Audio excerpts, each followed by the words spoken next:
విశేషంగా ధన్యవాదాలు జరిగింది. ఆ బ్రాహ్మణోత్తమంతో కూడా చక్కగా కన్యలను వెతికి తీసుకురావడం జరిగింది. స్వామివారి బ్రాహ్మణుడిగా స్వామివారి యొక్క కళ్యాణ ప్రవణ చెప్పడం జరుగుతోంది. అందరూ కూడా శ్రద్ధగా నమస్కారం చేసుకోండి. ఓం జగత్సాగర పర్యంతో బ్రాహ్మణేభ్యః శుభం భవతు. ఆంగీరస ఆంగీరస గార్గేయ త్రయాక్షేయ ప్రవరాత్మిక గార్గేయ గోత్రస్య దేవవీర మహారాజ వర్మనోనత్రే జగత్సాగర పర్యంతో బ్రాహ్మణేభ్యః శుభం భవతు.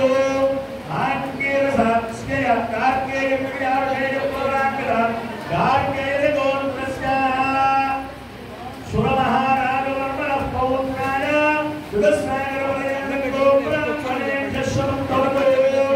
ఆంగీరస గార్గేయ త్రయాక్షేయ ప్రవరాత్మిక గార్గేయ గోత్రస్య వసుదేవ మహారాజ వర్మణ పుత్రాయ జగత్సాగర పర్యంతో బ్రాహ్మణేభ్యః శుభం భవతు.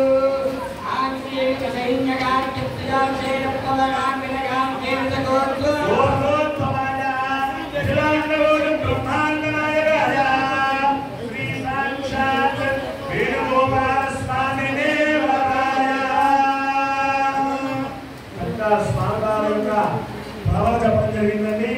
స్వామివారి యొక్క గోత్రం గార్గేయ గోత్రం. ఈ గోత్రానికి ముగ్గురు ఋషులు ఉన్నారండి.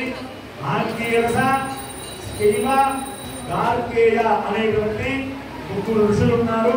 చక్కగా ముగ్గురు ఋషులతో ప్రయాణశైలితో స్వామివారి యొక్క గోత్రం గార్గేయ గోత్రం. అలాగే స్వామివారి యొక్క ముత్తాత గారు దేవమీన మహారాజు గారు. అనంతరం స్వామివారి యొక్క నాన్నగారు సూర్య మహారాజు గారు. అలాగే స్వామివారి యొక్క తండ్రిగా మనందరికీ తెలుసు వసుదేవ మహారాజు గారు. అలాగే స్వామివారి అభిలాషోడు బ్రహ్మాండ నాయకుడైనటువంటి సాక్షాత్తు మహావిష్ణు స్వరూపమైనటువంటి వేణుగోపాల స్వామినే వరాయ స్వామివారి యొక్క పరమ చెప్పడం జరిగింది. ఇప్పుడు రుక్మిణి అమ్మవారి యొక్క పర చెప్పడం జరుగుతుందండి. చక్కగా నమస్కారం చేయండి. ఓం జగత్సాగర పర్యంతో బ్రాహ్మణేభ్యః శుభం భవతు.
అమ్మవారి యొక్క గోత్రం ఆత్రేయ గోత్రం.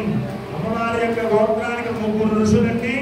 ఆత్రేయ, అర్చన, శ్యావాస్త అనేటువంటి ముగ్గురు ఋషులతో కూడినటువంటి గోత్రం అమ్మవారిది. అమ్మవారి యొక్క ముత్తాత గారు కుర్తిభోజ మహారాజు గారు. అమ్మవారి యొక్క తాతగారు విదర్భ మహారాజు గారు. అమ్మవారి యొక్క తండ్రి గారు భీష్మక మహారాజు గారు. ఈ ముగ్గురుతో కూడినటువంటి సాక్షాత్తు మహాలక్ష్మి స్వరూపమైనటువంటి రుక్మిణీదేవి నామ్నీ కన్యా. రుక్మిణీదేవి యొక్క పరమ చెప్పడం జరిగిందండి. ఇప్పుడు సత్యభామ వారి యొక్క పరమ చెప్పుతూ ఉన్నారు. నమస్కారం చేసుకోండి. జగత్సాగర పర్యంతో బ్రాహ్మణేభ్యః శుభం భవతు.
ఆవత్సార మైత్రవ అనేటువంటి ముగ్గురు ఋషులు అమ్మవారి యొక్క గోత్రానికి ఉన్నారు.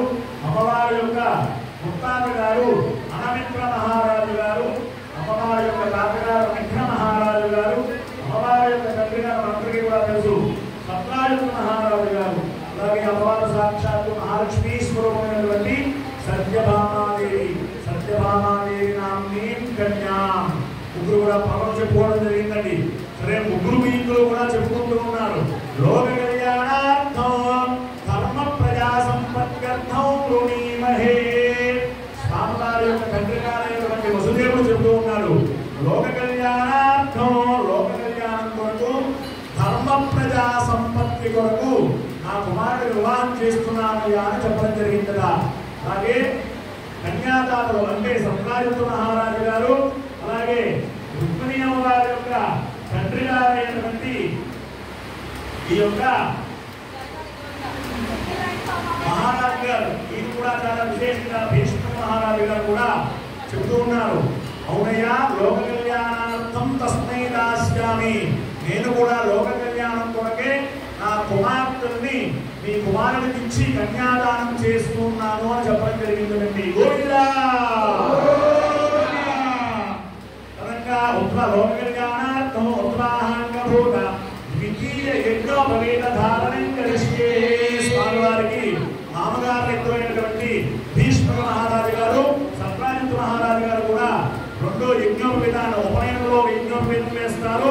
అప్పుడు ద్విజత్వం సిద్ధించడం కొరకు ఇప్పుడు వివాహంలో ముక్తాహాంగభూత బ్రహ్మచర్యాశ్రమాన్ని విడిచిపెట్టి గృహస్థాశ్రమాన్ని స్వీకరించడానికి ఇక్కడ నుంచి ప్రారంభమైందని భరిత్రి మేళం చేయాలి. గోవిందా గోవిందా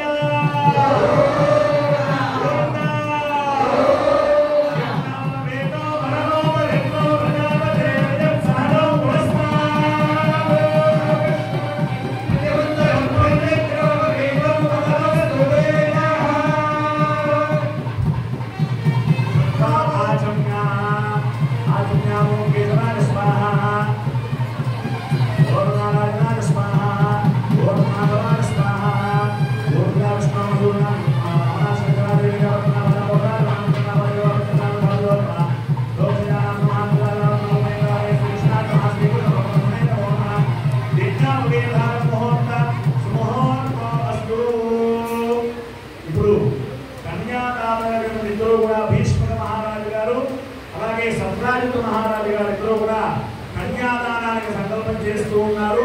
చక్కగా విశేషంగా నమస్కారం చేసుకోండి.